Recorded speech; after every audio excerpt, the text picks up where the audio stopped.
நீ வாசித்த சங்கீதம் அருமையான சங்கீதம்.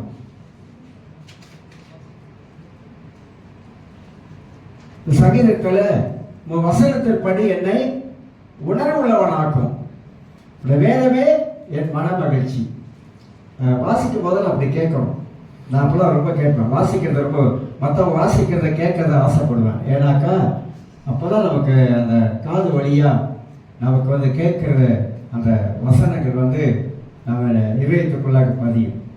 உடைய வசனத்தின்படி தாவீது சொல்ற என்னை உணர்வுள்ளவனாக்கும், உடைய வேதமே என் மன மகிழ்ச்சி. எவ்வளோ அற்புதமான வார்த்தைகள் பார்த்தீங்கன்னா பைபிளில் சங்கீதங்களில் நான் படிக்கும்போது அருமையாக இருக்குது. சரி, அந்த அடிப்படையிலே நாம் வந்து போன வாரத்தில் மன மகிழ்ச்சிக்கு காரணம் என்னன்னு சொல்லிட்டு நாம் பார்த்து கொண்டு வரோம். அதாவது சங்கீதம் 1:1-2 வாக்கியவான் என்ற வார்த்தை அடிப்படையில் தான் பேசிட்டு வரேன். வாக்கியவான் என்ற வார்த்தைக்கு ஆசீர்வதிக்கப்பட்டவன் ஒரு காரியத்தை பேசி முடித்தேன். 2வது அர்த்தம் மகிழ்ச்சி உள்ளவன் என்ற வார்த்தையை மத்தியிலே நான் பேசி வந்தேன். இந்த மகிழ்ச்சிக்கு என்ன சில காரணங்களை பற்றி பேசுகிறேன். மகிழ்ச்சி மனித வாழ்க்கையிலே நாம் மகிழ்ச்சியாய் வாழ்வது, சந்தோஷமாய் வாழ்வது, சமாதானமாய் வாழ்வது, இது பிசாசுக்கு பிடிக்காது என்பதை நாம் சில காரியங்களை நான் பேசிக்கொண்டு வருகிறேன். அதனால தான் ரோமர் 8:14 எவர்கள் தேவனுடைய ஆவியினால் நடத்தப்படுகிறார்களோ அந்த தேவ ஆவியால் நடத்தப்படுகிற அனுபவம் என்பதை குறித்து நான் சொல்லி வந்தேன். அப்ப ஆவியால் நடத்தப்படுவதற்கும் மாம்சத்திலே நாம் நடத்தப்படுவதற்கும் வித்தியாசம் இருக்கிறது. மாம்சத்திலே நடத்தப்பட்டால் நமக்கு தெய்வீக சந்தோஷம் நம் வாழ்க்கையை விட்டு போயிடும், தேவனுடைய சமாதான வாழ்க்கையை விட்டு போயிடும் என்பதை குறித்து உங்க மத்தியிலே சில காரியத்தை நான் பேசி வந்தேன். இன்றைக்கு ரோமருக்கு எழுதின நிருபம் சில காரியத்தை நாம் கீழே இருந்து பார்க்க போறோம். இன்னும் சில காரியங்களை ரோமருக்கு எழுதின நிருபம் 8:4 நான் உங்களுக்கு வாசித்து காட்டுகிறேன். ரோமர் 8:4 வாசித்து காட்டின பகுதி தான் மீண்டுமாக வாசித்து விட்டு செய்திக்குள்ளாக நாம் கடந்து போகலாம். 8:4 வாசிக்கும் போது, மாசத்துக்குட்பட்டவர்கள் மாசத்தின்படி நடவாமல் ஆவின்படி நடக்கிற நம்மிடத்தில் நியாயப்பிரமாணத்தின் நீதி நிறைவேறும்படிக்கே அப்படி செய்தார் என்று வாசிக்கிறோம். நேற்று நல்ல ஒரு யூத் ஐக்கியத்தில் நாங்கள் வந்து சில டிஸ்கஸ் எல்லாம் பண்ணி இந்த நியாயப்பிரமாணத்தை பற்றியெல்லாம் கொஞ்சம் விளக்கி சொல்லி சில காரியங்களை யூத் மத்தியில் செயல்பட்டோம். கொஞ்சம் நல்லா இருந்துச்சு. நல்லா சில காரியம் விளங்கிக் கொள்வதற்கு இங்கே இந்த வசனத்தில் அப்படிதான் சொல்லப்படுகிறது. மாம்சத்தின்படி நடவாமல் என்று வாசிக்கிறோம். ஆவியின்படி நடக்கிறவர்கள். 2 பிரிச்சு காட்டுறது. நம்முடைய வாழ்க்கையில ஒரு சத்தியத்தை நாம் விளக்கும் பொழுது அந்த சத்தியத்திலிருந்து நாம் என்ன விளங்கிக் கொள்ளுகிறோம், இந்த சத்தியம் நமக்கு என்ன போதிக்கிறது, இதன் மூலமாக நம்முடைய ஆவிக்குரிய வாழ்க்கையை நாம் எப்படி வளர்த்து கொள்ளுகிறோம், எப்படி வளர்த்து கொள்ள வேண்டும். இந்த ஆவிக்குரிய வாழ்க்கை எல்லாருக்கும் ரொம்ப ரொம்ப முக்கியமானதுதான். நாம் வந்து ஒரு ஆவிக்குரிய மனிதன், மாம்சத்தில் இருந்தாலும் நாம் எல்லாரும் ஒரு ஆவிக்குரிய மனிதன், ஆவிக்குரிய சிந்தை உள்ளவர்கள். மாம்ச சிந்தையை கலைத்து விட்டு ஆவிக்குரிய சிந்தையிலே நாம் எல்லாரும் வாழக்கூடியவர்கள். இந்த மனித வாழ்க்கையிலே நிறைய போராட்டங்கள் மத்தியில தான் நாம் எல்லாரும் வாழுகிறோம். எல்லாரும் அப்படிதான் வாழுகிறோம். நிறைய போராட்டம் இருக்குது, நிறைய எதிர்ப்புகள் இருக்கிறது. நமக்கு எதிராக பிசாசு பல காரியங்களை செய்கிறான். நமக்கு எதிராக பிசாசாகப்பட்டவன் நம்ம தேவனோடு நெருங்க விடாதபடிக்கு நிறைய தடைகளை வாழ்க்கையில கொண்டு வருகிறான். இதெல்லாம் நம்ம வாழ்க்கையில அடிச்சு உடைச்சி நாம மேற்கொண்டு வர வேண்டும் என்றால், ஒரு கிறிஸ்தவ வாழ்க்கையில ஒரு வெற்றிகரமான ஒரு வாழ்க்கை நாம் வாழ வேண்டும் என்றால், இதை நாம் நன்றாக கற்றுக்கொண்டால் நம்முடைய கிறிஸ்தவ வாழ்க்கை நிச்சயமாக அது முன்னோக்கி போகக்கூடிய ஒரு வாழ்க்கையாக இருக்கும் என்பதை நாம் விளங்கிக் கொள்ள முடியும். ஆக மாம்சத்தின்படி நடவாமல் என்று வாசிக்கிறோம். மாம்சத்தின்படி நடவாமல். அப்ப ஆவிக்கும் மாம்சத்துக்கும் நிறைய வித்தியாசம் இருக்குது. கிறிஸ்தவர்கள் ரட்சிக்கப்பட்டது அவருடைய ஆவியில தான் ரட்சிக்கப்பட்டாங்க. ஆத்மாவில் இல்லை. நல்லா புரிஞ்சுக்கணும். நிறைய பேர் வந்து ஆத்மா ரசிக்கப்பட்டுச்சா அப்படின்னு கேட்டா ஆமா ஆத்மா ரசிக்கப்பட்டுச்சுன்னு சொல்லுவாங்க. ஏன்னா தெரியல, தெரியாம அப்படி சொல்றாங்க ஆத்மா ரசிக்கப்பட்டுச்சுன்னு. ஆத்மா வந்து ரசிக்கப்படல, ஆவி ரசிக்கப்பட்டுச்சு. ஆனா இந்த ஆத்மா உள்ளதான் நமக்கு மனம், அறிவு, உணர்வு, சித்தம் எல்லாம் இதுல இருக்கு என்று சொல்லி அடிக்கடி நான் பேசி வந்து இருக்கிறேன். அப்படி என்றால் இந்த மாம்சத்துக்குள்ளாக செயல்படுகிற காரியத்தை நாம் எப்படி, வேதம் நமக்கு என்னெல்லாம் காட்டுகிறது? இந்த மாம்சத்துல எனக்குள்ள இருக்கிற இந்த மாம்சம், இந்த மாம்சத்துக்குள்ளாக நான் செயல்படுகிற காரியத்தை எதெல்லாம் என்பதை குறித்த வேதம் எப்படி காட்டுகிறது? அப்படி காட்டும் பொழுது நான் மாம்சத்துக்குரியவனா, நான் ஒரு ஆவிக்குரிய மனிதனா? ஒரு ஆவிக்குரிய மனிதனுக்கும் ஒரு மாம்சத்துக்குரிய மனிதனுக்கும் பைபிள் ரெண்டா பிரிச்சு வித்தியாசங்களை காட்டுவதை விலகிக் கொள்கிறோம். அப்ப கிறிஸ்தவர்கள் ஆவிக்குரியவர்கள், கிறிஸ்தவர்கள் ஆவிக்குரிய சபைக்கு போகக்கூடியவர்கள், கிறிஸ்தவர்கள் ஆவிக்குரிய ஆராதனை நடத்தக்கூடியவர்கள், கிறிஸ்தவர்கள் ஆவிக்குரிய சத்தியத்தை கேட்கக்கூடியவர்கள். அப்ப எல்லாமே ஆவிக்குரிய ரீதியிலே வருகிறது. அப்படின்றால் பிசாசு ஆவியாய் இருக்கிறான், தேவன் ஆவியாய் இருக்கிறாரு, மனிதன் ஆவியாய் இருக்கிறான். ஆனா அந்த ஆவியாய் இருக்கிற மனுஷனை பார்க்க முடியல. ஆனா அவன் எங்க வாழ்றான்? நமக்குள்ளாக வாழ்றான். அப்ப ஆவியாய் இருக்கிற மனிதனை நாம் எப்படி வளர்த்து கொண்டால், அவனை வளர்ந்தவனா இருந்தாக்கா, முதிர்ந்தவனா இருந்தா, முதிர்ந்த சிந்தை உள்ளவனாய் இருந்தாக்கா, இந்த மாசத்துக்கு அவன் எப்படி இடம் கொடுக்க மாட்டான் என்பதை நன்றாக நாம் புரிந்து கொள்ள முடியும். மாசத்துக்கு நாம் இடம் கொடுக்க கூடியது. கலாத்தியர் புஸ்தகத்தை எல்லாருக்கும் தெரிந்த பகுதி தான்.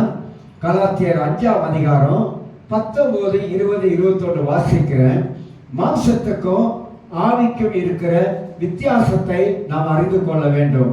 மாம்சத்துல வாழ்ந்தா நமக்கு சந்தோஷம் போயிடும், சமாதானம் போயிடும், மகிழ்ச்சி போயிடும். ஆவிக்குரிய வாழ்க்கையில வளர்ந்து வந்தா சந்தோஷம் நமக்குள்ள இருக்கும், மகிழ்ச்சி நமக்குள்ள இருக்கும், சமாதானம் நமக்குள்ள இருக்கும் என்பதை விளங்கிக் கொள்ள வேண்டும். நான் வாசிக்கிறேன் பாருங்க. மாம்சத்தின் கிரைகள் வெளியரங்கமா இருக்கின்றன அப்படின்னு பவுல் விளக்குறார். இங்க வந்து மாம்சத்தின் கிரிகைகள் அப்படின்னா, கிரிகைனா செயல்பாடுகள், அது வெளியரங்கமாக அது இருக்கின்றன அப்படி சொல்லிட்டு இப்போ ஒரு பட்டியல் போடுறாரு. அவை யாவன? அவைகள்லாம் என்னென்ன காரியம்? ஒன்று, விபச்சாரம் நமக்கு தெரியும், வேசித்தனம் நமக்கு தெரியும், அசுத்தம், காம விகாரம், விக்கிர ஆராதனை, பில்லி சூனியம். அடுத்து பாருங்க, பகைகள் என்று வாசிக்கிறோம். மேல உள்ளதெல்லாம் நமக்கு தெரியும், எல்லாரும் தெரியும். இதெல்லாம் கடவுளுக்கு அருவருப்பான ஒரு காரியங்கள். இதெல்லாம் மாம்சத்துல வருகிற காரியம். மாம்சத்தில் உணர்வுக்குள்ளாக எழும்புகிற காரியங்கள், மாம்சத்தை கெடுக்கிற காரியங்கள், நமக்குள்ள இருக்கிற நல்ல சிந்தனைகளை கெடுக்கிற காரியங்கள், நம்முடைய ஆவிக்குரிய வாழ்க்கையை நாசப்படுத்துகிற காரியங்கள், நம்ம வாழ்க்கையில் முன்னேறி போக விடாதபடி தடை செய்கிற காரியங்கள். இதெல்லாம் இந்த மாசத்துல வருகிற காரியத்தை நாம் அறிந்து கொள்ளணும். அதுல ஒரு வார்த்தை வருகிறது, பகை அப்படின்னு வருது. காயின் ஆபேல் சம்பவம் எல்லாருக்கும் தெரியும். காயின் ஆபேல் சம்பவம் தெரியும். அண்ணன் தம்பி முதல் கொலை எங்க நடக்குது? ஆதியாகமம் புத்தகம் 4ஆம் அதிகாரத்தில் நடக்குது. முதல் கொலை, முதல் பகை அங்கதான் வருது. பகை, அண்ணன் தம்பிக்குள்ள வருகிற பகை அங்க வருகிறது. இந்த ஆதியாகமம் 4ஆம் அதிகாரத்துல காயின் ஆபேலை குறித்து நிறைய பேரு நிறைய விளக்கங்களை, நிறைய காரியங்களை சொல்வது உண்டு. சில தள்ளுபடி ஆகமத்திலிருந்து அதை எடுத்து பேசக்கூடிய ஆட்கள் இருக்காங்க. தள்ளுபடி ஆகணும் என்ன தெரியுங்களா? பைபிள்ல சேர்க்காத புஸ்தகம், பைபிள்ல சேர்க்காத புஸ்தகம். மக்காபியர் 1, மக்காபியர் 2 எடுத்து பயன்படுத்துறாங்க. கத்தோலிக்க மார்க்கத்துல 22 புஸ்தகம் இருக்குது. இந்த தள்ளுபடி ஆகமத்தை எடுத்துதான் அவங்க வந்து நிறைய காரியங்கள் சொல்றாங்க. மரியாளுக்கு புள்ள இருக்குதா, அதுக்கு ஒரு விளக்கம் கொடுக்குறாங்க. மரியாளுக்கு புள்ள இல்ல, புள்ள கிடையாது, இயேசுவை தவிர வேறு புள்ள இல்லை அப்படி சொல்லிட்டு அதுக்கு ஒரு விளக்கத்தை கொடுத்து சொல்றாங்க. வசனத்தை எடுத்து கோட் பண்ணி இந்த மக்காபியர் 1 இருக்கிற சில காரியத்தை எடுத்து பண்ணி செய்யறாங்க. இப்படிலாம் இந்த கடைசி காலத்துல சத்தியத்துக்கு எதிராக பேசக்கூடிய காரியங்கள் நிறைய வந்துருச்சு. சத்தியத்துக்கு எதிராக மக்களை குழப்பக்கூடிய காரியம், மக்களை திசை திருப்பக்கூடிய காரியங்கள் உலகத்துல இன்னைக்கு நிறைய வந்து கொண்டு இருப்பதை நாம் பார்க்கிறோம். ஆக இந்த கலாத்தியர் புஸ்தகத்துல பவுல் எழுதும் போது எதை பத்தி முக்கியமா எழுதுறாருனாக்கா, ஏற்றதான் டிஸ்கஸ் பண்ணோம், நியாயப்பிரமாணத்தை பத்தி எழுதுறாரு. நியாயப்பிரமாணத்தை பத்தி எழுதும் பொழுது ஒருவன் நியாயப்பிரமாணத்தை, நியாயப்பிரமாணம் லோ லோ, நான் எழுதுற ஒரு புக் எழுதுறேன், புக் ஆஃப் லோ எழுதுறல, அதுதான் நியாயப்பிரமாணம். நியாயப்பிரமாணத்தை ஒருத்தன் கை கொண்டா முழுமையாக கை கொள்ள வேண்டும். நியாயப்பிரமாணத்தில் இருக்கிற ஒன்றை விட்டு விட்டா அவன் நியாயப்பிரமாணத்தை கை கொள்வது அர்த்தம் இல்லாமல் போய்விடும். அவன் நியாயப்பிரமாணத்தை கை கொண்டா அதை முழுமையாக அவன் வாழ்க்கையில கை கொள்ள அப்படி முடியுமா? அப்படி முடியாது. அப்படி யாராலுமே கை கொள்ள முடியல. அதனால்தான் ஆண்டவர் நமக்கு புதிய ஏற்பாட்டுல 2 கட்டளை வச்சுட்டாரு. நான் ஏற்கனவே சொல்லியிருக்கேன். அப்ப பவுலுக்கு விளக்குறாரு. என்ன சொல்றாங்கனாக்கா, விருத்த சேதனம் பண்ணாதான் ரட்சிப்பு அப்படின்ட்டாங்க. இன்னைக்கு அப்படி வருது, விருத்த சேதனம் பண்ணணும், அது பண்ணாதான் நீ ரட்சிப்பு அதன் மூலமா வருது அப்படின்னு போதிக்க ஆரம்பிச்சாங்க. பவுல் அதான் கடிந்து போடுறாரு. அப்படி சொல்லிட்டு வர, நியாயப்பிரமாணம் ஒரு மனுஷனை நீதிமான் ஆக்குமா? ஆக்கவே ஆக்காது. நியாயப்பிரமாணம் ஒரு மனிதனை விடுதலை ஆக்குமா? ஆக்காது. நியாயப்பிரமாணம் ஒரு மனுஷனை விடுதலை ஆக்காது. நியாயப்பிரமாணம் ஒரு மனிதனை நீதிமானாக ஆக்க முடியாது. நியாயப்பிரமாணம் என்ன ரட்சிக்குமா? ரட்சிக்காது. நியாயப்பிரமாணம் என்ன ரட்சிக்காது.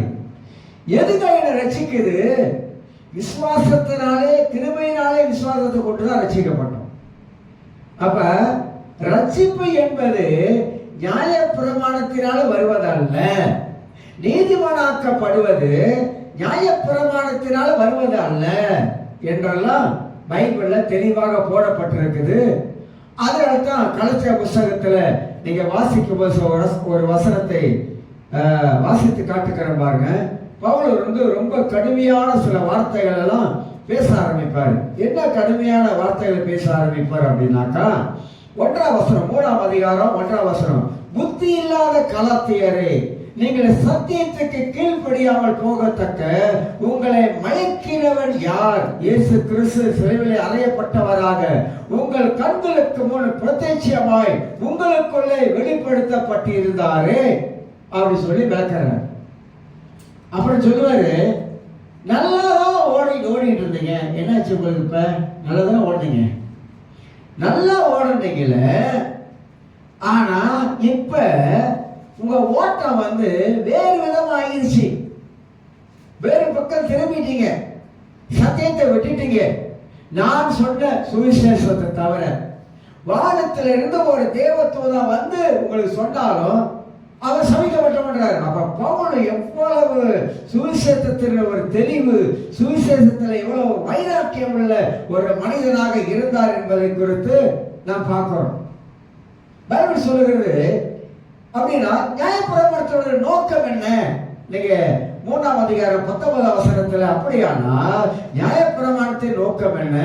வாக்குத்தத்தத்தை பெற்ற சந்ததி வருமானமும் அது அத்தனைகள் மித்தமாக கூட்டப்பட்டு தேவ தூதரை கொண்டு மத்தியஸ்தர் கையிலே அது கட்டளையிடப்பட்டது என்று வாசிக்கிறோம். அப்ப பிரமாணத்தோட நோக்கம் என்ன என்று விளக்கிக்கொள்ள, இதெல்லாம் பவுல் விளக்கிட்டே வந்துட்டு தான், நீங்க மாம்சத்துல வாழ போறீங்களா இல்ல ஆவியில வாழ போறீங்களா? நியாயப்பிரமாணம் மாம்சத்துக்கு அடுத்த காரியங்களை நிறைய செய்ய வைக்கும். ஆனா தேவ ஆவியை பெற்ற நீங்களாலும் அப்படி அல்ல. இன்னொரு ஒரு கேள்வி கேட்கிறாரு, பிரமாணத்தினால தேவ ஆவியை பெற்றீங்களா? எதனால ஆவியை பெற்றுக் கொண்டீங்க அப்படிலாம் கேட்கிறாரு. எதனால ஆவியை பெற்றுக் கொண்டீங்க பேசிட்டு தான் இதை பேசுறார். இந்த கலாத்தியர் 5:19 வாசிக்கும் போது எல்லாத்தையும் சொல்லிட்டு வர்றாரு. அப்ப பகை, இப்ப காயின் ஆவியல் வாழ்க்கையில சிலர் நிறைய விதமான காரியம் சொல்வதில் நான் சில காரியம் உங்களுக்கு அதுல இருந்து காட்டுகிறேன். பகை எப்படி வருகிறது? பகை இதயத்து மனதுக்குள்ளாக நுழைந்து நம்முடைய இதயத்தில் தங்கக்கூடியது பகை என்பது. இந்த ஆபேல் என்பவன், காயின் என்பவன் ஆபேலை பகைப்பதற்கு என்ன காரணம் அப்படின்னு கேட்டீங்கன்னா, ஆபேல் ஆண்டவருக்கு உகந்ததை கொண்டு வந்தான் அப்படின்னு எல்லாம் சொல்றோம், உண்மைதான். ஆனா ஆபேலுக்குள்ள என்ன இருந்துச்சுனாக்கா, பகை இருந்துச்சு. அவன் முகநாடி வேறுபட்டதுன்னு போட்டிருக்கு. யாரு? இந்த காயினுடைய முகநாடி வேறுபட்டது என்று வாசிக்கிறோம். ஆபேல் விசுவாசித்து செஞ்சான், அதுதான் பாயிண்ட். ஆபேலுடைய உள்ளத்துக்குள்ள விசுவாசம் இருந்தது. ஆனா இந்த காயினுடைய இதயத்துக்குள்ளாக விசுவாசத்துக்கு பதிலாக பகையை உள்ள கொண்டு வச்சுட்டான். பகை கொண்டு வந்ததுனால அவன் என்ன செய்ய ஆரம்பித்தான், அந்த பகை வெறுப்பாக மாறினது. அந்த வெறுப்பு ஒரு கொலை செய்வதற்கு தூண்டி விட்டுருச்சு. அதனால தான் சொல்றேன், மாசத்தில் இருக்கிற கிறிஸ்தவர்கள் இந்த பகை என்ற ஒரு காரியத்தை உள்ளத்துல வச்சுட்டோமாக்கா, இந்த பகை நம்முடைய வாழ்க்கையில ஆவிக்குரிய வாழ்க்கையை நாசப்படுத்திடும். நல்லா புரிஞ்சுக்கணும். தாவீதோட வாழ்க்கை எடுத்துக்கொள்ளுங்க. தாவீதோட வாழ்க்கையில வாழ்ந்த காலத்துல நிறைய எதிரி இருந்தாங்க. சவுல் நிறைய காரியங்கள் செஞ்சான், அவனுக்கு நிறைய எதிர்ப்புகளும் இருந்தது. சொந்த பிள்ளைய நிறைய அவனுக்கு விரோதமாக எழுப்பி வந்தாங்க. ஆனா அவன் செஞ்ச ஒரு காரியம், தேவ சமூகத்தில் போய் அவன் ஒரு ஜெபிக்கிற ஒரு மனிதனாக இருந்ததுனால தான் தாவீது அதுல எல்லாம் தாண்டி வர முடிந்தது. அப்ப நம்முடைய வாழ்க்கையில இந்த மகிழ்ச்சியை கெடுக்கிறது எது தெரியுங்களா? நம் உள்ளத்துல ஏதோ ஒரு பகையை வச்சுக்கிட்டு இருக்கோம். என்ன பகை?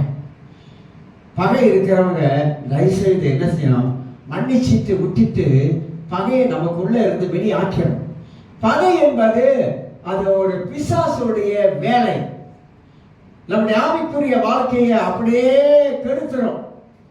அதனால்தான் வேதம் நமக்கு நிறைய போதிக்கிறது. அப்ப மாசத்தின் கிரைகள் எதுல ஒண்ணு வெளிப்படுது? பகையில ஒண்ணு. பகை என்ன செய்யும்? மகிழ்ச்சியை வீணாக்கிறோம். பகை என்ன செய்யும்? வெறுப்பை உண்டாக்கும். பகை என்ன செய்யும்? எரிச்சலை உண்டாக்கும். பகை என்ன செய்யும்? ஆவிக்குரிய வாழ்க்கையில வளர விடாமலே தடுத்துக்கிடும். அப்புறம் சொல்றாரு பாருங்க, அதே 19-20 வசனத்தை வாசிக்கிறேன். பகைகள், விரோதங்கள், வைராக்கியங்கள், கோபங்கள், சண்டைகள், பிரிவினைகள், மார்க்க பேதங்கள், எவ்வளவு முக்கியமான சில வார்த்தைகளை இங்க பேசுறாரு. விரோதங்கள், ஒருவருக்கு ஒருவர் விரோதங்கள். யாக்கோபு புஸ்தகத்துல 4ஆம் அதிகாரத்தை போய் திருப்புங்க. யாக்கோபு 4ஆம் அதிகாரம் பைபிள்ல தான் இருக்கு. யாக்கோபு 4ஆம் அதிகாரம் 11ஆம் வசனத்தை வாசிக்கிறேன். சகோதரரே, ஒருவருக்கு ஒருவர் விரோதமாய் பேசாதீர்கள்.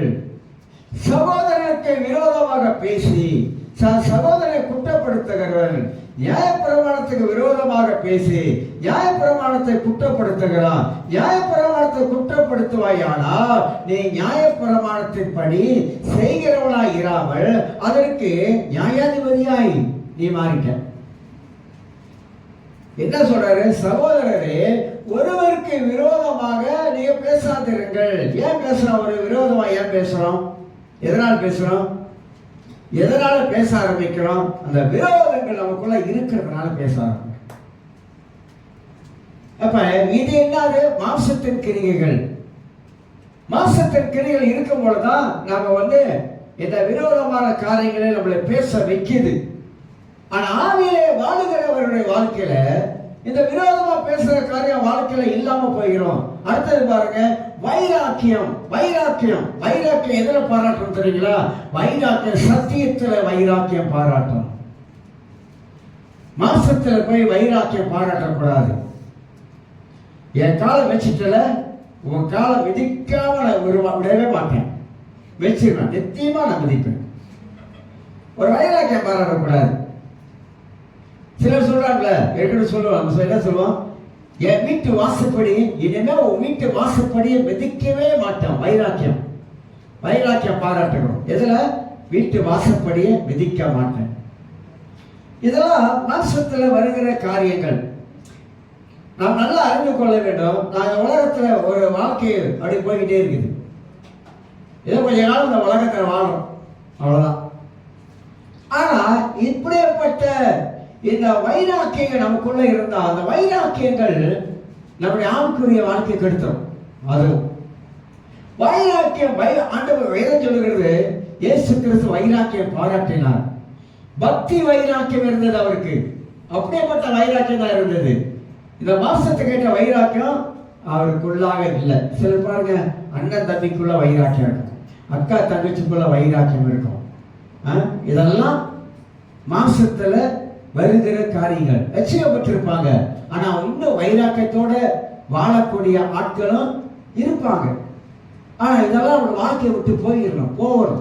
எதெல்லாம் போகணுமோ அதெல்லாம் நம்ம வாழ்க்கையை விட்டு போய்கொண்டே இருக்கணும். அடுத்தது வாசிக்கிற பாருங்க, வைராக்கியங்கள், கோபங்கள், சண்டைகள், பிரிவினைகள், மாற்ற வேலைகள், இதெல்லாம் மாம்சத்தின் கிரியைகள். இந்த பட்டியலை படிச்சுட்டு நம்ம கொஞ்சம் டெஸ்ட் பண்ணி பார்க்கணும். ஆண்டவரே, என் வாழ்க்கையில இந்த வசனத்தின் படி எதெல்லாம் உள்ள இருக்கிறது, அதை என் வாழ்க்கையிலிருந்து எடுத்து போடும் ஆண்டவரே, அது என் வாழ்க்கையிலிருந்து நீக்கி போடு ஆண்டவரே சொல்ல ஆரம்பிக்கணும். சொல்லிட்டு 21, பொறாமைகள், கொலைகள், வெறிகள், களியாட்டுகள் முதலானவைகளே இப்படிப்பட்டவர்களை செய்கிறவர்கள் தேவனுடைய ராஜ்யத்தை சொல்வதற்கில்லை என்று முன்னே நான் சொன்னது போல இப்பொழுது உங்களுக்கு சொல்கிறேன். இதுதான் நம் மனித வாழ்க்கையில இருக்கக்கூடிய மாசத்தின் கிரிகைகள். இந்த மாசத்தின் கிரிகளோடு கூட உலகத்துல நாம் வாழ்ந்த மாட்டா, திடீர்னு நம்ம ஏதாவது ஒன்று ஆயிடுச்சுனாக்கா இந்த கிரிகள் நமக்குள்ள இருந்து அப்படியே வாழ்ந்தோமா எங்க போவோம்? அப்ப நம்ம உணரணும். சங்கீதத்தை வாசித்தது போல உங்களுடைய வசனம் என்னை உணர்வுள்ளவனாக மாற்றுகிறது. உங்களுடைய வசனம் என் வாழ்க்கைக்கு மன மகிழ்ச்சியை உண்டாக்குது. அப்பனா இந்த கலாத்தியர் புஸ்தகத்தில் 5ஆம் அதிகாரம் 19-21 வரைக்கும் மன மகிழ்ச்சியை கொண்டு வராது. நம் வாழ்க்கையில சந்தோஷத்தை கொண்டு வராது, சமாதானத்தையும் கொண்டு வராது. அப்ப இதுல இருந்து எப்படியா நாம் விடுதலை பெறுறது? விடுதலை பெறணும். விடுதலை பெற முடியுமா? பெற முடியும். பெற முடியாத ஒண்ணு இல்லை. அதுக்குத்தான் வளர்ந்தவர்கள், ஆவியில வளரக்கூடியவர்கள் என்று வாசிக்கிறோம். ஆவியில வளரக்கூடியவர்கள். இது எல்லாமே மனித வாழ்க்கையில இருக்க கிரியைகள், பிசாசுடைய கிரியைகள். இந்த கிரியைகளை வைத்துக் கொண்டு இந்த உலகத்தில் ஒரு கிறிஸ்தவனா வாழ முடியாது. இதெல்லாம் நம்ம வாழ்க்கையில லிங்கு போடணும், தூக்கி எறியணும். வேண்டாம், இதெல்லாம் ஒரு ரபிஷ், ஒரு குப்பை. நம்முடைய ஆவிக்குரிய வாழ்க்கையை நாசப்படுத்துற குப்பைகள். இதை சேர்த்து வைக்கக்கூடாது. சேர்த்து வைக்க வேண்டியது எது? ஆவிக்குரிய தன்மைகளை நாம் சேர்த்து வைக்க வேண்டும். அந்த ஆவிக்குரிய தன்மைகளை சேர்த்து வைத்தால் நம்முடைய உள்ளான மனிதன் ஆரோக்கியமான ஒரு மனிதனாக இருப்பான், ஒரு மகிழ்ச்சி நிறைந்தவனாக உள்ளத்திலே காணப்படுவான் என்பதை நாம் அறிந்து கொள்கிறோம். இதுல 2 ஆவிக்குரிய சத்தியத்தை நாம் கவனிக்க வேணும். 2 ஆவிக்குரிய சத்தியம். ஒன்று மாம்சத்தின்படி நடக்கிறவர்கள், 2வது ஆவியின்படி நடக்கிறவர்களை பைபிள் விளக்கமா காட்டுது. அதைத்தான் சொல்லிக்கிட்டு வரேன். இது ரொம்ப முக்கியமானது. நடக்கிறவர்கள் என்ற சொல் எதை காட்டுகிறது? நடக்கிறவர்கள், ஆவிக்குரிய வாழ்க்கையில நடக்கிறவர்கள், மாசத்தின்படி நடக்கிறவர்கள். இந்த நடக்கிறவர்கள் என்ற வார்த்தை எதை சொல்லப்படுவனாக்கா, மனிதன் தனக்கென்று அமைத்துக் கொள்ளக்கூடிய வாழ்க்கை முறையை மாத்தணுங்க. வாழ்க்கை முறையில் இருக்க லைஃப் ஸ்டைல், நம்முடைய லைஃப் ஸ்டைலை மாற்றணும். நீங்களும் நாளும் ரட்சிக்கப்பட்டு வாழ்ந்து கொண்டு இருக்கிற வாழ்க்கை முறை என்ன, அதை மாற்றணும். ரட்சிக்கப்படுவதற்கு முன்பதாக நம்முடைய வாழ்க்கை முறை இப்படி இருந்தது, ரட்சிக்கப்பட்ட பிற்பாடு நம்முடைய வாழ்க்கை முறை இப்படி இருக்கிறது. இந்த வாழ்க்கை முறை ரொம்ப அவசியம். இந்த யூத் மத்தியில் பேசிக்கிட்டேன், நான் இவ்வளவு முடி வச்சிருந்தேன் அப்படின்னு. எப்ப ரட்சிக்கப்படுவதற்கு முன்பதாக வாழ்க்கை முறை சரியில்லை, நான் வாழ்ந்த வாழ்க்கை சரியில்லை, நான் வாழ்ந்த வாழ்க்கை கடவுளுக்கு எதிர்ப்பா இருந்தது. நான் வாழ்ந்த வாழ்க்கை தேவனுக்கு பிடிக்காத வாழ்க்கையா இருந்தது. ஆனா அதை தான் வாழ்ந்து கொண்டு இருந்தேன். ஆனா எப்பொழுது ஆண்டவராக இயேசு கிறிஸ்து என் வாழ்க்கையில வந்துட்டாரோ, என் வாழ்க்கையில வந்தாரோ, இந்த வாழ்க்கை முறை மாறுது. சில கூட யூத் பிள்ளைங்க கேட்டாங்க, பாஸ்டருக்கு நீட்ட முடி வச்சிருக்காங்களே பாஸ்டர் அப்படின்னு. ஏன் பார்த்துதான் சொல்றாங்க, நானும் பார்த்துருக்கேன். நீட்ட முடி வச்சுக்கிறாங்க. அதுல என்னத்தான் கிடைக்குதோ எனக்கு தெரியல. ஒரு பாஸ்டர் பினாங்கில் இருக்காரு, புள்ள நீட்டு முடி கொட்டை கட்டி போட்டுருக்காரு பின்னால். வெக்கமா இருக்கேன் எனக்கு சில வேலை. உண்மையிலே இந்த வாலிய பிள்ளைங்க அவன் எப்படி இருப்பான், அவனைதான் வளர்த்துட்டு வருவான், முடிய காட்டு முன்னாடி மாதிரி வளர்த்துட்டு வருவான். ஏன்னா பாஸ்டரே அப்படி இருந்தா, முடி வளர்த்துக்கிட்டு இருந்தா இப்ப யூத் என்ன பண்ணும் சொல்லுங்க பார்க்கலாம். இப்ப யூத் எல்லாம் வேற மாதிரியே கொண்டு போறான். ஆவியானவரால யூத்தை நடத்தப்படல. யூத்தை நடத்துறவங்க சேர்ச்சுக்குள்ள வாலிப பிள்ளைங்க இருக்காங்க, அவங்க சத்தியத்துக்குள்ள நடத்துறதுக்கு இல்லை. எல்லாம் ஒரே கூத்து, ஒரே கொண்டாட்டம், ஒரே இது எல்லாம் என்னவோ நடக்குது. இன்னைக்கு கேட்டா வாலிபரை இது பண்றாங்களாம். வாலிபரை அவன் ஃப்ரீயா விட்டுறணும். ஆமா விட்டுருங்க, ஃப்ரீயா விட்டுருங்க. வாலிபரை ஃப்ரீயா விட்டா என்ன வாங்குறீங்க தெரிய சொல்லுங்க பார்க்கலாம். வாலிபரை ஃப்ரீயா விட முடியாதுங்க. அவங்களுக்கு ஆலோசனை கொடுக்கணும், அவங்களுக்கு கொஞ்சம் அறிவுரை சொல்லணும், அவங்களுக்கு கொஞ்சம் புத்திமதி சொல்லணும், கிறிஸ்துக்குள்ள வாழ்வதற்கு வழியை காட்டணும், நல்ல காரியங்களை கற்றுக் கொடுக்கணும், நல்லதை சொல்லிக் கொடுக்கணும். ஐக்கியம் அவசியம் தான், ஃபெலோஷிப் அவசியம் தான். பிள்ளைகளை நம்ம பாதுகாக்கிறது ரொம்ப முக்கியமா இருக்குது. அப்ப பிள்ளைகளை இப்படி செஞ்சா இப்ப என்ன ஆயிருங்களா, பிள்ளைகளை இப்படி செஞ்சா அவங்களை கவரலாம். ஏன் உன் அறிவும் மனுஷனுடைய அறிவு ஞானமும் தேவனுடைய பார்வைக்கு ஒத்து வருமா? தேவன் நடத்துற விதங்கள் வேற. அந்த காலங்கள் மாதிரி இந்த காலங்கள் இல்லைங்க. நாங்க ரட்சிக்கப்பட்ட வாலிப காலம் மாதிரி இந்த காலம் இல்லைன்றேன். இப்ப மீடியா காலம், பயங்கர மீடியா. இன்னைக்கு மக்கள் பிள்ளைகள் எல்லாம் அதுக்குள்ள நுழைஞ்சிட்டாங்க. இன்னைக்கு என்னென்ன போன் வந்துருச்சு, ஐபோன் வந்துருச்சு, அந்த போன் வந்துருச்சு, எல்லா போன் குமிஞ்சு கிடக்குது. அப்ப நம்ம இந்த பிள்ளைகளை எப்படி கடவுளுக்குள்ளாக கொண்டு வர்றது, அதை சொல்லிக் கொடுக்கணும். பிள்ளைகள் தேவனை அறிவிலே வளர்க்கிறத விட்டுட்டு எல்லாம் என்டர்டைன்மெண்ட், என்னென்னமோ நடக்குது, சபைக்குள்ள என்னென்னமோ செய்யறாங்க. அதனால பிள்ளைகளை என்ன பண்றாங்க, திசை மாறி போயிட்டாங்க. இப்ப இடையில ஒரு கூட்டம் நடந்துச்சு, ஒரு பாஸ்டர் வாலிபுரி அனுப்பியிருக்காரு. அவன் ஒரு கேள்வி கேட்டான் பாஸ்டரை பார்த்து, பாஸ்டர் இந்த கூட்டத்துக்கு ஏன் பாஸ்டர் என்ன அனுப்புறீங்க? அங்க என்ன வாலிப கூட்டம் நடக்குது, வாலிப கூட்டம் நடக்குது அப்படின்னு கேட்டிருக்கான். அப்பனா அவனுக்கு பிடிக்கல பாருங்க, அங்க நடக்கிறது அவனுக்கு பிடிக்கல.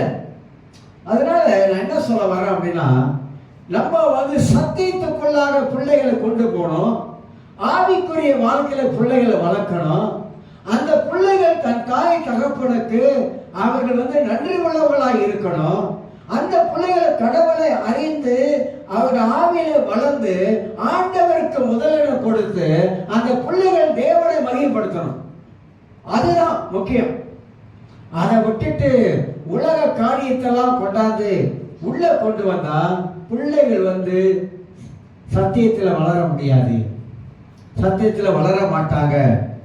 அப்ப மாசத்தின்படி இந்த நடக்கிறவர்கள் வாழ்க்கை முறையை மாற்றணும். அப்ப நானே இவ்வளவு எண்ணி முடிய வச்சு வளர்த்துக்கிட்டேன்.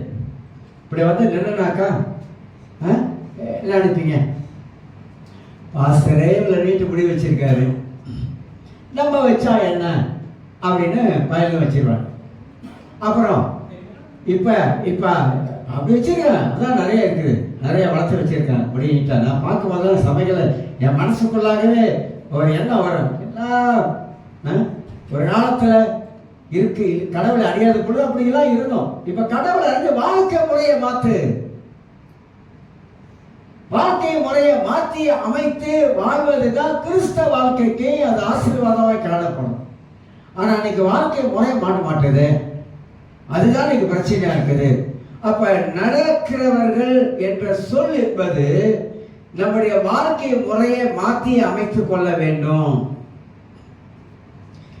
நான் எப்போது சொல்லுவேன், நம்முடைய வாழ்க்கை முறையை மாற்றிக் கொள்வதோடு கூட நம்முடைய வார்த்தைகளையும் நாம மாற்றி அமைத்துக் கொள்ளணும். வார்த்தையும், பேசுகிற வார்த்தையும் நான் பார்த்துருக்கேன். நிறைய பார்த்தீங்கன்னா டபுள் மீனிங் வார்த்தையை பயன்படுத்துவாங்க. 2 அர்த்தம் உள்ள வார்த்தைகளாம் பயன்படுத்துறாங்க. ரட்சிக்கப்பட்டவங்க 2 அர்த்தம் டபுள் மீனிங் வார்த்தை. இதெல்லாம் ரொம்ப பாவம், தப்பு, பாவிக்க கூடாது. சினிமா டயலாக்கு அப்படியே கொண்டு வர்றாங்க. சினிமா டயலாக்கை கொண்டு பேச ஆரம்பிக்கிறாங்க. இது தப்பு. அவன் சினிமாக்காரங்க, சினிமாவில் உள்ளவன். நம்ம கர்த்தருடைய பிள்ளைங்க, கர்த்தருடைய வார்த்தை பேசக்கூடியவங்க. அந்த மாதிரி உலகம் இன்னைக்கு போய் கொண்டு இருக்குது.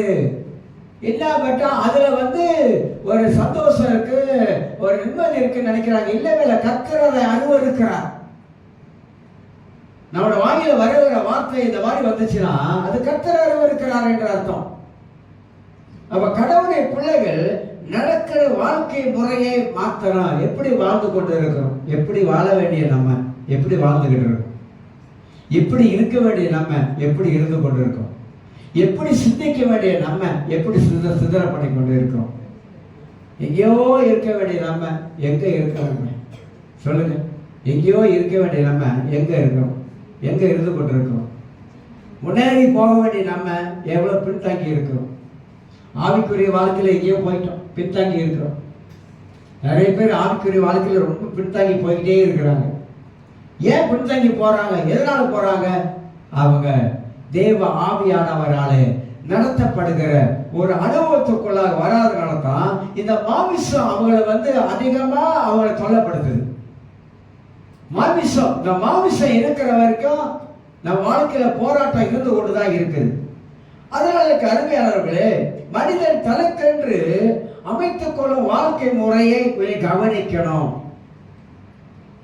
ஒரு ரட்சிக்கப்பட்டு ஒரு 5 வருஷத்துக்கு பிற்பாடு இந்த வாழ்க்கை முறை எப்படி இருந்தது, இப்ப ரட்சிக்கப்பட்டு இப்ப இருக்கிற வாழ்க்கை முறை எப்படி இருக்குது, எப்படி ஒருத்தரோடு ஒருத்தர் பேசுறோம், எப்படி ஒருத்தருக்கு ஒருத்தர் மரியாதை கொடுக்கிறோம், எப்படி ஒருத்தருக்கு ஒருத்தர் கீழ்ப்படிஞ்சு போகிறோம், பெரியவங்களுக்கு சிறியவங்களுக்கு எப்படி நாம கீழ்ப்படிஞ்சு போகிறோம், இதெல்லாம் இந்த வாழ்க்கை முறையில தான் காட்டுவதை குறித்து அறிந்துக்கிறோம். அப்ப மனித வாழ்க்கை முறையை மாற்றி அமைக்காத வரைக்கும் இந்த மாமிசம் உள்ளக்க செயல்பட்டு கொண்டே மாமிசம் செயல்பட்டு கொண்டே அவசரப்படக்கூடாது, அவசரப்பட்ட வார்த்தைகளை பேசிடக்கூடாது. இதெல்லாம் இந்த வாழ்க்கை முறையில் அடங்கி இருக்கிற காரியம். இதுல உங்களுக்கு ஒரு 5 காரியத்தை நான் எடுத்து காட்ட பிரயாசப்படுகிறேன். வாழ்க்கை முறையில் மனிதன் ரட்சிக்கப்பட்டுட்டான், நீங்களும் நானும் ரட்சிக்கப்பட்டுட்டோம். இந்த ரட்சிப்போட மேன்மை என்ன என்பதை முதலாவது நம்ம உணரணும். ரட்சிப்பில் இருக்கிற மேன்மை, உலகத்துல நிறைய பேர் இருக்கிறாங்க, ஆனா அநேகர் ரட்சிக்கப்படலை. ஆனா நீங்களும் நானும் ரட்சிக்கப்பட்டோம். இந்த ரட்சிப்பு எப்படி வந்தது? இலவசம். ஏதோ கடவுள் அவருடைய கிருபையினால உங்களை என்னை எல்லாம் தெரிந்து கொண்டார். இந்த ரட்சிப்புக்குள்ளாக இருக்கிற நாம் எப்படி ஒரு நல்ல ஒரு உயர்ந்த வாழ்க்கை வாழ வேண்டும் என்பது இந்த ரட்சிப்புலாம் இருக்குது. இந்த ரட்சிக்கப்பட்ட நம்முடைய வாழ்க்கையெல்லாம் இருக்குது. ஆனா ரட்சிக்கப்பட்டவர்கள் அந்த வாழ்க்கையை அவர்கள் உணராதபடி அந்த ரட்சிப்பை அநேகர் இழந்து போறாங்க. நிறைய இழந்துட்டாங்க ரட்சிப்பு. நேற்று சில காரியம் சொன்ன யூத் பிள்ளைகிட்ட ஒரு போதனை இருக்குது. once is saved is saved. ஒரு முறை நீ ரட்சிக்கப்பட்டா ரட்சிக்கப்பட்டதா, என்னவெல்லாம் செய்யலாம், என்ன பாவம்லாம் செய்யலாம், உலகத்துல இருக்கலாம், சபக்குள்ள இருக்கலாம், மேட்டில் ஒரு கால் வச்சுக்கலாம், சேத்துல ஒரு கால் வச்சுக்கலாம். புரியுதா? மேட்டில் ஒரு கால் வைக்கலாம், சேத்துல ஒரு கால் வச்சுக்கலாம். ஆண்டவர் அன்பானவர், அவர் யாரையும் தண்டிக்க மாட்டாரு. புழுறானுங்க பாரு, ஆண்டவர் அன்பானவர், யாரையுமே தண்டிக்க மாட்டாரு. அன்பு எப்படி தண்டிக்கும்? தண்டிக்காது. எப்படியே வாழலாம், ஜாலியோ ஜும்கானான்னு இருக்கலாம், உலகத்துல எப்படி வேணா வாழலாம், ஆனா இயேசுவனை மன்னிப்பாரு. இப்படி சொல்லி கிறிஸ்தவ உலகத்துல நிறைய வஞ்சிக்கிற ஆவிகள் சபைக்குள்ளாக நுழைஞ்சு எல்லாரும் எப்படி ஆக்கிடுச்சுனாக்கா, ஓ பாஸ்டரே சொல்றாரு, அதெல்லாம் கடவுள் மன்னிச்சிருவாரு. ஆமா, மன்னிச்சிருவாரு. ஆனா பைபிள் அப்படி போதிக்கல. பைபிள் வேறு மாதிரி போதிக்குது, நமக்கு பைபிள் வேறு மாதிரி கற்றுக் கொடுக்குது. அதனால ரட்சிக்கப்பட்ட நம்முடைய வாழ்க்கையில எப்படி வாழலாம் என்று அந்த ரட்சிப்பை நினைச்சிட்டோம் அப்படின்னாக்கா முடிச்சு. எபிரேயர் புத்தகத்துல வாசிக்கிறேன், எபிரேயர் 10ஆம் அதிகாரத்தை வாசிக்கிறேன். 10ஆம் அதிகாரம் 26ஆம் வசனத்தை வாசிக்கிறேன். சத்தியத்தை அறியும் அறிவை அடைந்த பின்பு நாம் மனப்பூர்வமாய் பாவம் செய்வதாக இருந்தால் பாவங்களின் மித்த செலுத்தத்தக்க வேறொரு பலி இராமல். நல்லா வசனத்தை பாருங்க, ரொம்ப அழகா சொல்லுகிறது. 27 நியாயத்தீர்ப்பு வரும் என்று பயத்தோடு எதிர்பார்க்குதலும் விரோதிகளை பட்சிக்கும் கோபாக்கிழமை இருக்கும் என்று வாசிக்கிறோம். அப்படின்னா இந்த எபிரேயர் ஆட்கள் என்ன சொல்றாருன்னா, சத்தியத்தை அறிந்த பிற்பாடு நீங்க உலகத்துக்கு போயிட்டீங்கன்னாக்கா இனி இயேசு பூமியில வந்து இனி சிலுவையில் அடியப்பட்டு வேறொரு ரத்த சிந்துதல் இல்லவே இல்லை. அப்ப ரட்சிக்கப்பட்ட நம்முடைய வாழ்க்கையில அந்த ரட்சிப்பை கண்ணு கருத்துமா பாதுகாக்கணும், கண்ணு கருத்துமா பாதுகாக்கணும். ஏத்த சில காரியம் சொன்னேன். ரட்சிப்புல ஒரு 3 கட்டம் இருக்குது.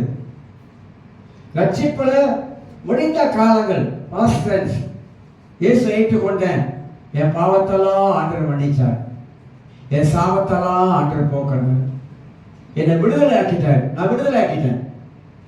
நான் ஏதோ ஒரு பிசாசுடைய புடியில இருந்தேன், பாவ கட்டளை இருந்தேன், சாப கட்டளை இருந்தேன்.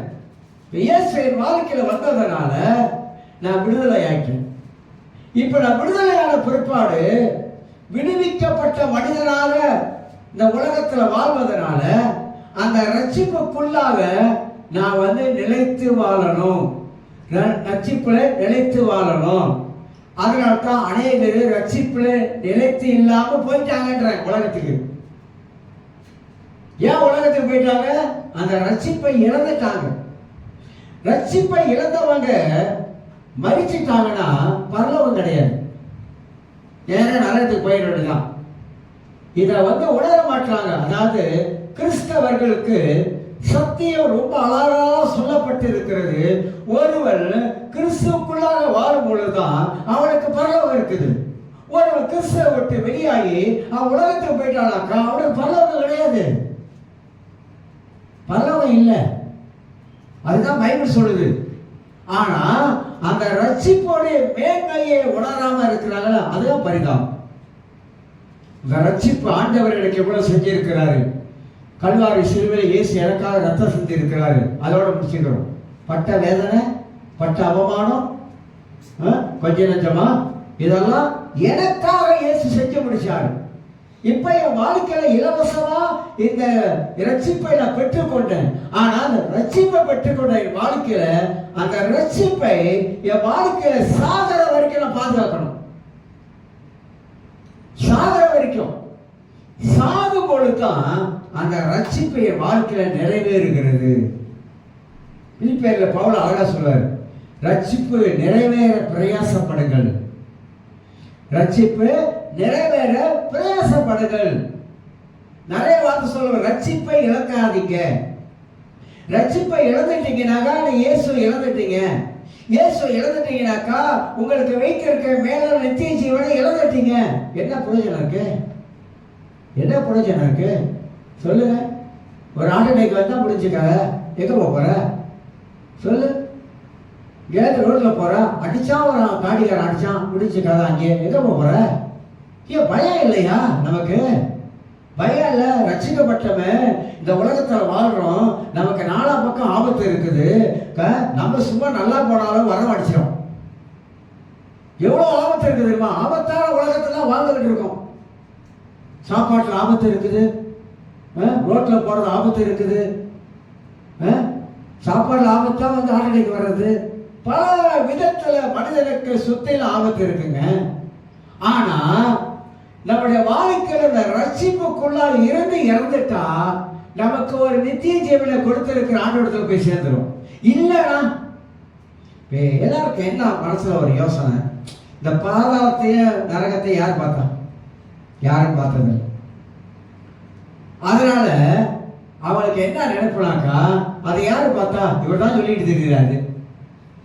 பாதாளம் என்றாரு, நரகம் என்றாரு, வேதனை என்றாரு, துன்பம் என்றாரு, சாத்தான் என்றாரு, இதெல்லாம் இவர் தான் சொல்லிட்டு தெரியுறாரு அப்படின்னு நம்ம ஒரு யதார்த்தமா அதை எடுத்து போடுறதுனால தான், யதார்த்தமா நினைக்கிறதுனால. அதனால என்ன வருது, இந்த சத்தியத்தை நம்ம விட்டுட்டோம், ரட்சிக்கப்பட்ட வாழ்க்கையை விட்டுட்டோம். அதனால உலகம் நம்மளை இழுத்து உள்ள கொண்டு போயிருது. அங்க போயிட்டு என்ன செய்யற, உலகத்துல நீ இந்த சிற்றின் பணிகளை அனுபவிக்கிறதுனால உனக்கு என்ன லாபம் இருக்கு? ஒன்றும் லாபம் கிடையாது. அதனால நம்முடைய வாழ்க்கையை நாமளே நஷ்டப்படுத்திக்கணும், வேற ஒன்றும் இல்லை. அதனால ரட்சிக்கப்பட்ட நம்முடைய வாழ்க்கையில ரட்சிப்பை பாதுகாக்கும், இழக்கப்படாது. இழந்துதான் முடிச்சு, உங்க பேர் இழந்து போயிட்டாங்க. எனக்கு தெரிஞ்சு நான் பார்த்ததுல நிறைய பேர் பின்மாற்றம் அடைஞ்சு போயிட்டாங்க. பரிதாபம், பரிதாபத்திலே பரிதாபம். பின்மாறி போனவங்களுக்காக ஜெபம் பண்ணிக்கிட்டு தான் வரும். ஆனா பரிதாபம், இயேசுவை அறிந்து சத்தியத்தை அறிந்து பின்மாறி போறவங்க பரிதாபத்துக்குரியவர்கள். இரண்டாவது, ரட்சிக்கப்பட்டவர்கள் எப்படி இந்த உலகத்துல வாழ வேண்டும் என்பது பைபிள் கற்றுக் கொடுக்குது. எப்படி வாழணும், எப்படி வாழக்கூடாது, இதை ரெண்டையும் பைபிள் நமக்கு பிரிச்சு காட்டுது. இஸ்ரவேல் மக்கள் கடவுளை அறிஞ்சாங்க தான், ஆனா அவங்க கடவுளுக்குள்ளா வாழல. அதனால அவங்களுக்கு வந்த பாதிப்பு நிறைய. ஒரு கூட்டம், ஒரு சந்ததி வனாந்தரத்துல போய் முடிச்சு, எனக்கு சொல் பேச்சு கேட்கல. மறு சந்ததி ஜோசுவா சந்ததி தான் வந்துச்சு. அது கூட ஜோசப் சொல்றாரு, எபோரியரா எபோசியரா அப்படின்னு சொல்லி, யாரை சந்திக்க போறீங்க? எனக்கு வயசாயிடுச்சு, நான் இன்னும் கொஞ்ச நாள் தான் இருப்பேன், என் காலம் முடிஞ்சிடும், நான் முடிஞ்ச பிற்பாடு அதுக்கு அடுத்து நீங்க தேவனோட கூட வாழ போறீங்களா, இல்ல தேவனை விட்டுட்டு புறஜாதி தெய்வங்களை வணங்கி போக போறீங்களா? ஆனா அவர் சொல்றாரு, நானும் என் வீட்டாரும் போவென்றா கர்த்தரையே சேவிப்போம். நானும் என் வீட்டாரும் போவென்றால் கர்த்தரையே சேவிப்போம். வாழ்க்கையில விளையாடக்கூடாது. வாழ்க்கையில விளையாண்டமா அது நமக்கு தான் வினையா மாறியும். கிறிஸ்தவ வாழ்க்கை விளையாட்டுத்தனமான ஒரு வாழ்க்கையில. அப்ப ரட்சிக்கப்பட்டவர்கள் எப்படி இந்த உலகத்திலே வாழ்ந்து கொண்டு இருக்கிறார்கள்? நான் சொல்றேங்க, நல்ல கேளுங்க. பெருமை. இயேசு தாழ்மை கற்றுக் கொடுத்தாரு. ஆனா இந்த கிறிஸ்தவ உலகத்துல பெருமை தலை தூக்கிடுச்சு. ஊழியக்கார வாழ்க்கையில பெருமை தலை தூக்கிடுச்சு. நிறைய விஷயங்கள்ல பெருமை தலை தூக்கிடுச்சு. பைபிள்ல ஆண்டவர் எந்த பாவத்துக்கும் ஏத்து நிக்கல, பெருமைக்கு தான் ஏத்து நிக்கிறார். ஒரு மனுஷனுக்குள்ள பெருமை இருந்தா அவன் சீக்கிரம் உள்ள போறான்னு அர்த்தம். அப்ப கிறிஸ்தவ உலகத்துல ரட்சிக்கப்பட்டவர்கள் எப்படிப்பட்ட ஒரு வாழ்க்கைக்குள்ள வராங்கன்னா, பெருமையோட வாழ நினைக்கிறாங்க. எனக்கு ஒரு BMW இருக்கணும், எனக்கு ஒரு 2 பங்களா இருக்கணும். கேட்டா என்னை ஆண்டவர் எப்படி தூக்கி வச்சிருக்கிறாரு, என் ஆண்டவர் அப்படி என்னை உயர்த்தி வச்சிருக்கிறாரு. எனக்கு ஒரு மோசு இருந்தா பாரு, என்னை கர்த்தர் இப்படி ஆசீர்வச்சிருக்காரு, அப்படியாக கர்த்தரை ஆசீர்வச்சாரு, இப்படியாக கர்த்தரை தூக்கி வச்சிருக்காரு. இதெல்லாம் மனுஷ வாழ்க்கையில எழும்புகிற ஆசைகள், எழும்புகிற ஆசைகள். நான் வேணாம் சொல்ல வரல, ஆனா நிறைய பேர் அந்த மாதிரி ஆசையில விழுந்துட்டாங்க. சொல்ல வர இன்னைக்கு நான் கேட்கிறேன், ஆத்துமாதான் இல்லை, பார்த்துருக்கீங்களா? ஆத்துமாதான் இல்லை. ஏன் ஆத்துமாதான் இல்லை? ஒரு காலத்துல ஆத்துமாதான் செஞ்சாங்க, ஆத்துமாதான் இல்லை. ஆனா இன்னைக்கு வேற ரேஞ்சில் எல்லாம் போயிட்டு இருக்குது, வேற வேற ரேஞ்சில் போறாங்க எல்லாம். இன்னைக்கு ஜெபம், ஒரு காலத்துல ஆல் நைட் பிரேயர் எல்லாம் வருவோம். எனக்கு தெரியும், ஆல் நைட் பிரேயர்லாம் உட்காந்து ரொம்ப சந்தோஷமா இருக்கும்.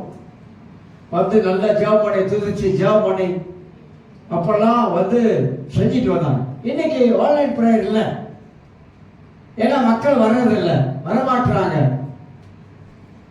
அன்னைக்கு இருந்த அந்த ஜெபம், அன்னைக்கு இருந்த அந்த ஆல் நைட் பிரேயர் இன்னைக்கு இல்லை, இன்னைக்கு வைக்க முடியல, வச்சாலும் வரமாட்டாங்க. ஏன் வரமாட்டாங்க? எதனால வரமாட்டாங்க? அந்த அனல் அப்படியே தணிஞ்சிருச்சு, அந்த ஆத்மா பாரம் தணிஞ்சிருச்சு.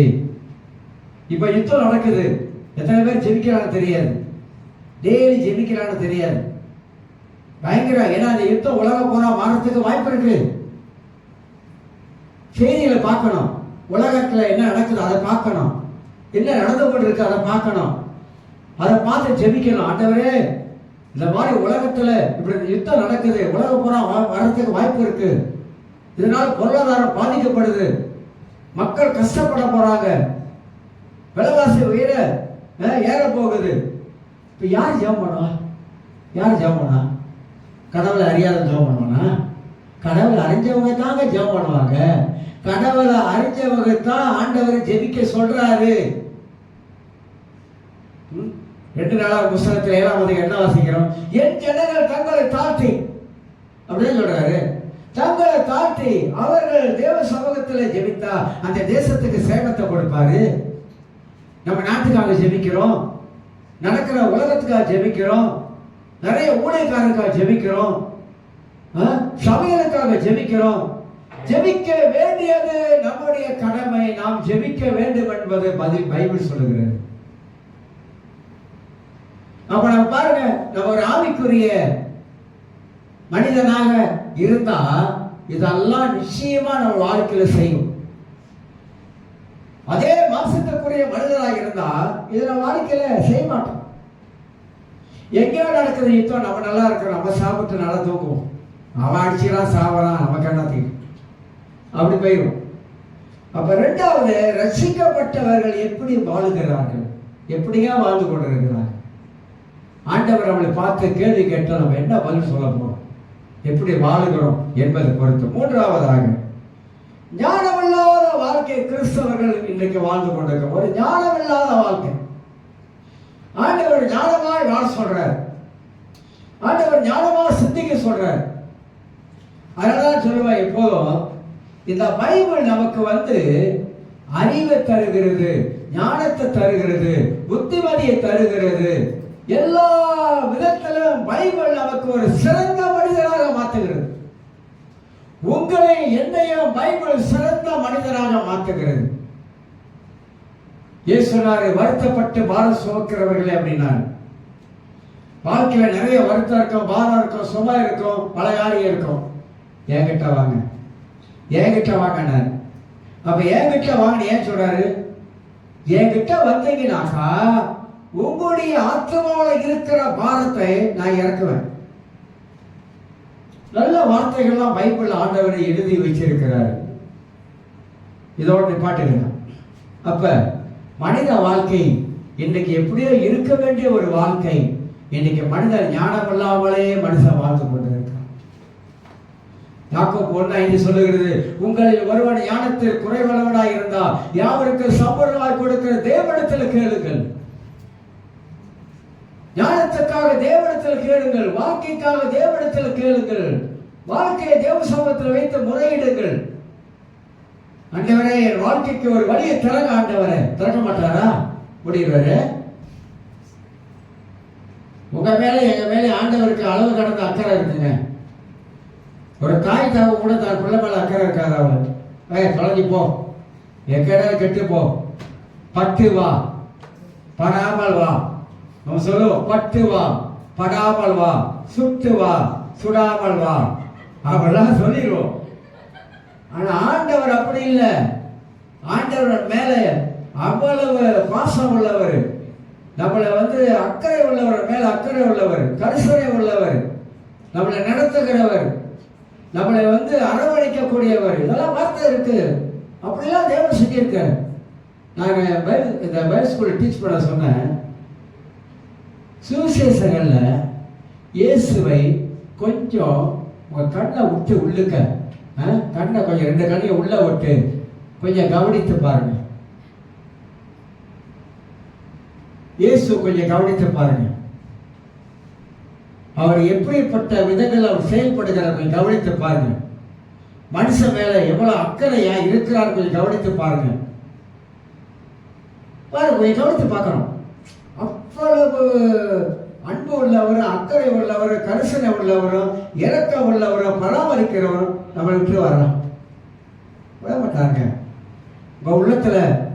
நிறைய பாரம் இருக்கலாம், கவலை இருக்கலாம், வேதனை இருக்கலாம்.